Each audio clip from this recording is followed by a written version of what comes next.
স্বামী অসুস্থ, তাই 52 বছর বয়সী শাহনাজের বিছানায় রাতে একা ঘুম আসে না, আর সেই জন্য শাহনাজ পরকীয়ার প্রেমে লিপ্ত হল। শাহনাজ তার পরকীয়া প্রেমিকের সাথে দীর্ঘদিন ধরে অবৈধ সম্পর্কে মেলামেশা করে আসছে। পরবর্তীতে পরকীয়ার প্রেমিককে যখন বিয়ে করার কথা বলা হলো, তখন ওই প্রেমিক বিভিন্ন তালবাহানা করে ওই 52 বছর বয়সী শাহনাজকে এই পৃথিবী থেকে বিদায় করে দিল। প্রিয় দর্শক, এই ঘটনাটা ঘটেছে কুমিল্লাতে। পুরো ঘটনাটা শুনলে আপনারা নিজেরাও বলবেন ওই মহিলার সাথে ঠিক হয়েছে এবং অনেক চাঞ্চল্যকর একটা ঘটনা।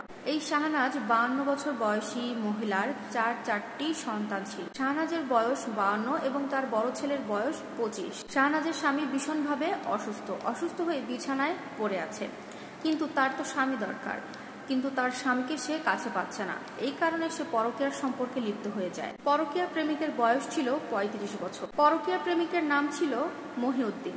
মহিউদ্দিন সাহেব মূলত একজন বাস ড্রাইভার। রাস্তাঘাটে বাস চলাচল করে এবং শাহনাজ বিভিন্ন কাজের ক্ষেত্রে বাইরে গেলে তার বাসে যাতায়াত করতেন।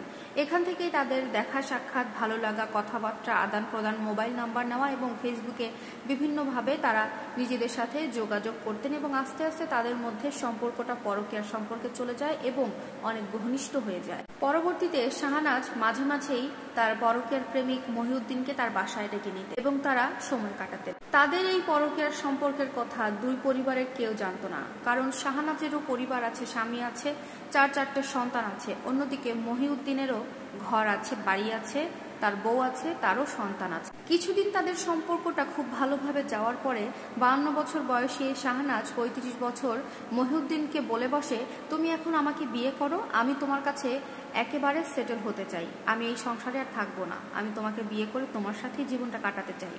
কিন্তু মহিউদ্দিন সাহেব ভেবেছে তার বয়স 35 এবং তিনি যার সাথে পরকীয়া করছেন 52 বছর তার বয়স, কিভাবে এটা সম্ভব? আর তাছাড়া তার সংসার আছে, বউ আছে, বাচ্চা আছে, পরকীয়া করা যেতেই পারে যার তার সাথে, যে কোনো বয়সী মানুষের সাথে, কিন্তু তাকে তো আর বিয়ে করা যায় না। মহিউদ্দিন শাহনাজকে সরাসরি জানিয়ে দেয় সে তাকে বিয়ে করতে পারবে না, কারণ এখানে তার অনেক ঝামেলা আছে।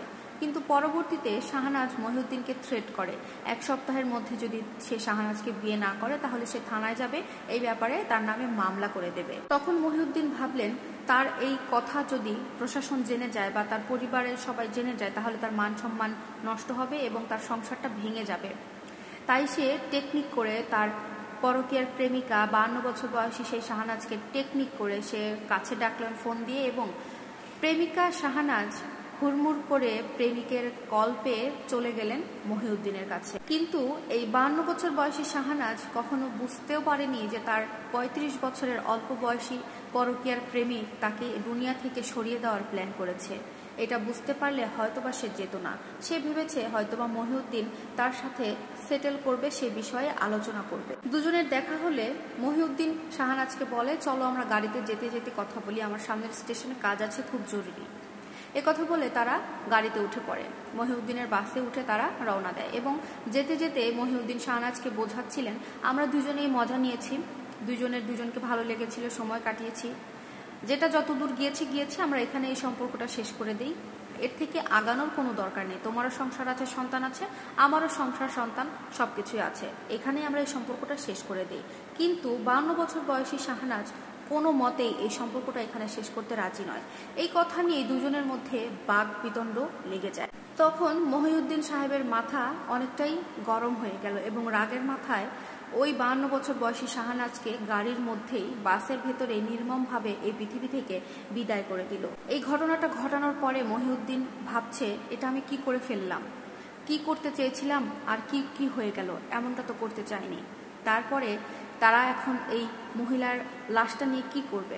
পরবর্তীতে যখন সিলেট এবং কুমিল্লার মাঝবর্তীতে একটা বড় ব্রিজ পাওয়াতে তারা সেখানে তার নিথর দেহটা ছুঁড়ে ফেলে দেয় নদীর পানিতে। পরবর্তীতে শাহনাজের যে বড় ছেলে ছিল 25 বছর বয়সী, সেই ছেলেটা তার মাকে কোনোভাবেই কোনো জায়গায় খুঁজে পাচ্ছে না এবং এই কারণে থানায় গিয়ে তার মায়ের জন্য একটা মামলা করে এবং পরবর্তীতে থানা থেকে প্রশাসন বিভিন্নভাবে খোঁজখবর নিয়ে নদী থেকে তার মায়ের লাশটা উদ্ধার করতে পারে এবং পরবর্তীতে প্রশাসন খুব নিখুঁতভাবে তথ্য প্রযুক্তির মাধ্যমে ওই মহিউদ্দিনকে গ্রেফতার করেছে এবং মহিউদ্দিনের সাথে যে একটা হেল্পার ছিল বাসের মধ্যে তাকেও গ্রেফতার করা হয়েছে। তো প্রিয় দর্শক, ভিডিওটা থেকে কি বুঝতে পারলেন?